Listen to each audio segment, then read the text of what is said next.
Hello everyone, it's me again, Burntam, DIY TV. Nandito tayo sa Musi KRY 200 Musi. Yan mga kaliway. Third bike natin, bagong dating, bagong membro ng family natin. So bago natin ito yung video, huwag mo na kalimutan i-hit the subscribe button, like and share mo itong video na ito para makatulong sa iba. At syempre para magpagbigay ng idea. At hit mo na yung notification bell para pinita sa mga other video and videos natin. At syempre pakicheck mo na rin yung playlist natin sa favorite tag natin sa mga lumahan nyo yung program natin. Sa Dino Talkit at sa Pajero for Record natin. Ayun mga kaliway, bago natin makalimutan, nandang vlog, subscribe na rin. So check na rin pala yung Facebook page natin.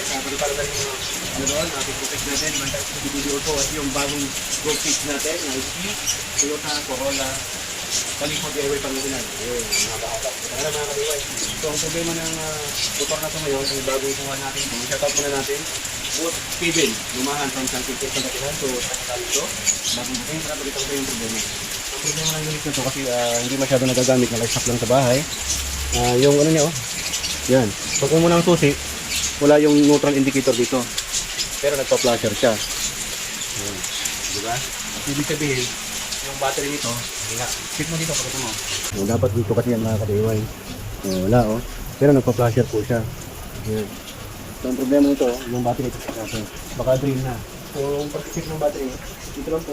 Pagka PRY 100, PRY 150 dito. Tanggalin mo yung dalawang bolt dito. Dito natanggalan namin. Size check ko yun. Tapos tatanggalin natin yung nandito lang sa loob. Ayan. Magaling yung itsura ng loob ng upuan. Nandito nakalagay yung battery. At syempre yung regulator niya. At tapos yung CDI niya. Pinantitrail kasi nila to. Yung dati may ari si Boss Kevin. Maputi.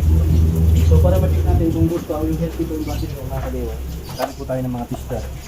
So ito yung tester na kung saan sasabihin niya. Papagita niya kung good or bad na. Or faulty na yung battery mo. Ayan. Talagay dyan. Pag nag-fault, lumabay siya sa red, sa may fault, hindi na pwede yung battery. Good, charging, ganyan. Or full, battery full, middle, no. Pag sinabi naman niya na green to, okay pa yung battery mo. Kailangan na natin i-charge. So, ang gawin nyo lang, ilagay nyo lang dito. Ground, tapos sa positive. Yan, ang nilagay naman niya, okay. So, pagpapaanda rin natin to, tataas yan, aangat, hanggang magpo-full pa. Kung nag-full siya, o umagat siya sa middle full, ibig sabihin charging pa yung battery, pwede pa. Dito naman natin matitest sa multi-tester, ilagay nyo sa 20 volts. Oh, ano ang taas ng voltahe nito. Imagine mo, siyempre, almost 1 year na nakatambak. Yan. So, mababa na po yung voltahe. Diba? Pero, ibig sabihin, kailangan natin i-charge to. Battery maintenance po kasi ito yung nilalagay ng sabaw. Ay, hindi yung sabaw, tubig. Either mineral water o distilled water or yung battery mismo ng tubig mismo ng battery. Okay? Solution. So, ang gagawin natin, lilinisan natin to. Tapos, lilinisan din natin to. Yan, yung terminal niya dito, yung pool niya kasi kalawang na, nag-corrosion na yan sa sobrang tagal. So, para try natin, matesting natin kung good pa. I-charge din natin mga kabay. I-charge natin for about 2 to 3 hours or half day pwede. So ayan mga ka-DIY, tinatanggal ako natin yung niya, bolt niya. Size 10 din po yan. Kukontrahin nyo lang dito ng size 10 na wrench tapos Philip. Okay, so ganyan po yan para matanggal ho natin. Tapos yung itapos hindi matanggal, babaran nyo lang ng langis WD-40 or grasa para mapaikot natin. Yun, okay po kayo siya. So mga ka-DIY, yung isa medyo nahirapan tayo, ginamitan natin ng bicycle at di sakit kasi namumula, naupod to yung ano niya, yung ulo niya. Ayan, ganyan lang yung mga discard natin dito pag hindi natin matanggal. Matanggal mo na yung battery, mga mo na. Ayan, so yung battery niya ito. So ito yung battery niya, 6 amperes. Ayan, 6 ampere po siya, made in China. Ayan, so upper level, lower level. So ito yung nilalagay ng tubig mga ka-DIY. Battery maintenance po ito. Okay, so charge muna natin. Ito yung charger natin. So itong process naman na ito mga ka-DIY, bubuksan natin to kung saan tatanggalin natin yung laman niyang tubig, tapos papalitan natin ng distilled water. Sa mga ano kasi, distilled water pong nilalagay ko. Check nyo po yung ano ko ginawa kong DIY kung paano ko i-revive o buhayin muli yung dead battery. Kasi lalo na yung mga battery maintenance, yung mga hindi nilalagay ng tubig. Meron din po silang ganito mga ka-DIY. Nakasarado lang kasi ng sticker kaya hindi nyo makita. Naubusan din po ng tubig yun. Kaya lang yun kasi hanggang 2 to 3 years na hindi mo bubuksan okay. Pero ito every 1 year to binubuksan, pinapalitan ng tubig kasi maintenance free. Maintenance po ito, hindi po ito maintenance free. Magulo. Okay? So yan, 6 po lahat yung takip niya. Tapos tatanggalin natin yung tubig niya. Okay. Wala na yata. Yun nga, yun yung asset mga ka-DIY. Makati ko yan. Kaya ingat po kayo na patalsikan po niya mga ka-DIY. So ilapag mo lang ganyan. Hanggang sa maubusan, papalitan natin. Huhugasan natin. So yan mga ka-DIY, nilalagyan na po natin ng distill. Huhugasan pa natin. Nalagyan natin bawat butas, tapos huhugasan natin yan. Babalaw. Tapos pag okay na yan, wala namang masyadong dumi, wala namang kalawang. Diba? Wala namang corrosion sa loob, diba? So, nakalagay na ho natin. So, yan mga ka-DIY, gamit po kayo ng syringe. Yan, napakalaki ng syringe po natin. Size 10 yan. Yan, para masukat natin. Okay, ganyan ang usura niya. Yan, tapos isa-isahin natin nalalagyan. Hindi ko kasi pwedeng puno yan ka-DIY kasi pag charge natin yan, ano yan, magkakaroon ng pressure, bubulwak yung acid. Dapat tama-tama lang. Lahat po yan pantay-pantay dapat. So, yan mga ka-DIY, malapit na ho tayo matapos. So, yan mga ka-DIY. So, yan, kinarsa po natin mga ka-DIY, dapat nakalagay yan sa 12 volts kasi 12 volts po yung motorcycle battery natin. So, yan ho yung gamit ko na charger, Panther. Yan, may nakalagay dyan kung ano yung battery type, kung ilang amperes at kung ilang oras kailangan ma-charge. So, ito 6 amperes, tignan natin mamaya na kung okay na. May tester naman tayo ng voltmeter at tapos mamaya susukatin natin pag nag-charge na, ito titest natin kung okay pa, dapat nasa white or green, dapat hindi magre-red yung tubig. Okay, so standby muna kayo at i-charge muna natin yan, tapos gagawa ulit ng video na kasunod nito. Pag nag-charge na, lalagyan na natin sa ROC natin at try natin yung digital kung ang gagana na. Okay, so ayan mga ka-DIY, ito po yung update na kung saan ni-revive natin o binuhay natin yung battery nito na matagal na naka-stack kasi itong Enduro na to. Almost 1 year na naka-stack na naka-stack. Kaya dead battery na siya. So yung battery nito, ito yung ilinisan natin tapos nilagyan natin ng distilled water. Pwede rin naman po yung battery solution, pero sa mga ganito kasi mas maganda yung yung hindi mataas yung acid para less sa corrosion. Ayan, tatry na natin. Na-charge na natin siya ng mga half D. Meron tayong voltage tester dito na kung saan para ma-check natin yung volt kung nag-charge po siya.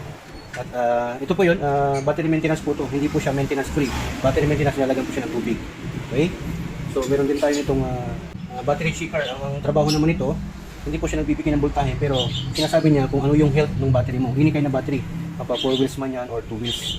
Pag nag-green siya, okay po siya. Pag nag-charge po siya, low, middle, full. Pag nasa full na, full charge na po siya. Tapos magbi-blink din itong good, mag-steady po dapat yung ilaw. Nasa good po siya. Pag sinabing good po yan, okay pa po yung battery mo. Pag nag-red po ito, milaw po yung red, ibig sabihin faulty o hindi na po healthy yung battery. Ito po yung 12 LED digital battery tester. Okay? Tyrol, made in US yata to. Yan, battery tester, 12 volt. So mas maganda may ganito kayo. So ayan, tatry na natin. Yan, naka-charge na po siya. Pakita namin sa inyo. Lagyan nyo po sa 20 volts. So, hindi natin nakalagay. Yan, lagay natin yung terminal niya dito. So, yan, charging po siya mga ka-DIY. Pag tatanggalin ko, bababa po yan. Ibig ko sabihin, ito to. Pag papatayin ko po, bababa. So, pag nag-charge po kasi yan, dapat 14, ganyan. Bababa po siya. Yan po yung charging. Nag-charge po siya. Tapos mag-stable po siya.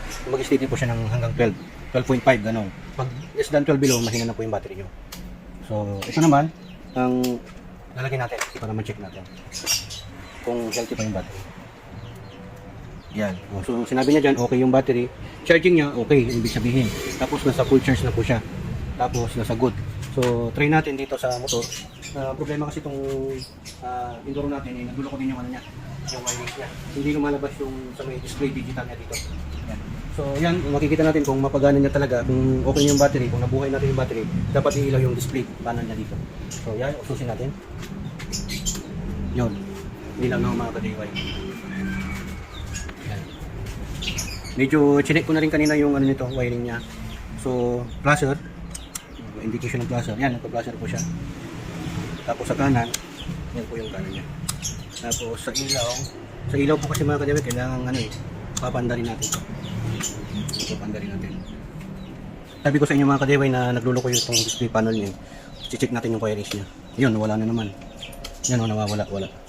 So, definitely may yung wirings dito. Yan, nagagalaw-galaw. Kasi pinantitrail to eh.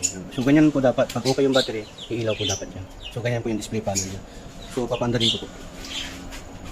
Try natin kung kaya pa dito. Kung kaya natin papandarin. So, medyo mahina pa kasi. Pero, at least napagana natin. Kurang lang ng charging. Kaya so at least napatunayan natin, na-prove natin na pwede pa palang buhayin yung battery na matagal na stock. Basta linisan nyo lang po at gamitan nyo ng distilled water. Mas maganda nga Wilkins ang ilagay ninyo para mas magandang klase ng tubig ang nilalagay. Okay? So nakita naman natin, napailaw naman natin itong display panel. Pag hindi kasi umilaw yan, hindi kumana yung mga flasher, tapos yung preno, yun, gumana na. Hindi, mahina po yung battery, hindi siya hindi kumana. So okay naman yan. Okay? So yan, sundan nyo na po yung process at ay bago vlog tayo, gagawin natin ngayon. Yan, okay, natin po na naman kayo sa vlog content natin ngayon. Tukatupin na rin, burn time, subscribe.